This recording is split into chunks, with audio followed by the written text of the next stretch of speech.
ეს ფოტო ალბათ ისტორიაში ერთ-ერთი ყველაზე მძიმე და რთული ფოტოა. ის 1945 წელს გადაიღეს ნაგასაკიში.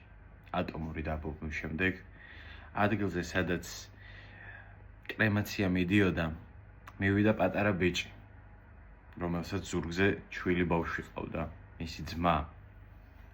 ის გაჩერდა იმ ადგილთან, სადაც კრემაცია ხდებოდა და ხმას არ იღებდა.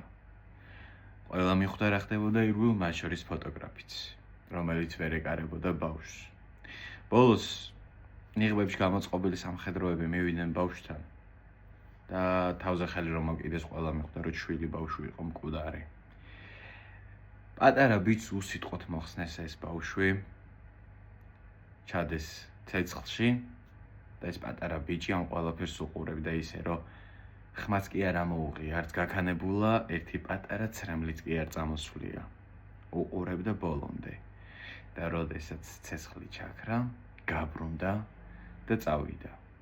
ამას ყვება ჯოე ომელი, რომელმაც გადაიღო ეს ფოტო.